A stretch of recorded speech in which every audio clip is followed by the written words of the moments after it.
আপনার সামনে হাসির একটা ভিডিও তুলে ধরতেছি। ভিডিওটা দেখতে টাকা আনছো? থাকুন।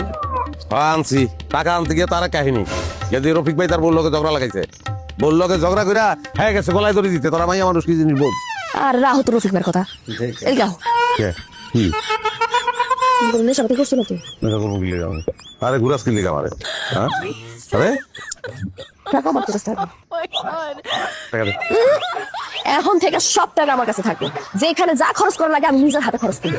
আমারে নিশা করার কথা কইয়া টাকা লস না নিশা তুই করছিস দে টাকা দে কইছি না টাকা দিব না। শুনো, পুরুষ মানুষের কাছে বেশি টাকা থাকলে পুরুষ মানুষ খারাপ হয়ে যায়, তোর আর বউরে ভাল লাগে না, বাড়ি যে পর নারী আছে ওদিকে চোখ যায়। আমি তো তোমার নষ্ট হতে দিই না। আচ্ছা এই ভূত তোর মাথায় কেডা ঢুকাইছে ভূতের কথা কি? হ্যাঁ, ওই যে মুসলিম কাকা আছে না, তার মাইয়া সেতু, ওই আমারে কইছে, একদম সত্যি কথাগুলো কইয়া গেছে।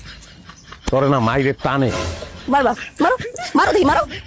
না মারলে তুই সিধা হবি না তোর এখন হাসাই পারবো তোর মুসলিম চাচার মাইয়া সে তুলে ক আই তো ক এই বাঁচাইতে ক লাডি কই এই, এই খবরদার খবরদার আমার দিকে হাত দিবা, আমি কি তোমার টাকা সব সিরালাম করতেছি। আচ্ছা কিছু কব না তোর গায়ে হাত উড়াবো না টাকা মজার দে একটা নাটক। টাকা আমি দিব না।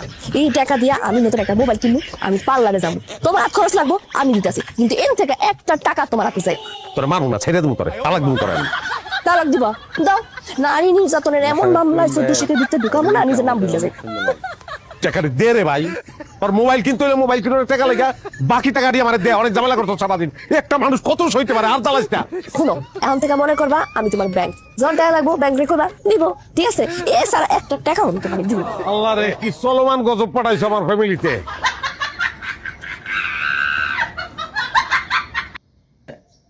এটা ভালো লেগে থেকে চ্যানেলে সাবস্ক্রাইব করে রাখবেন এবং বেশি বেশি শেয়ার করে দেবেন, অন্যজনকে দেখার সুযোগ করে দেবেন।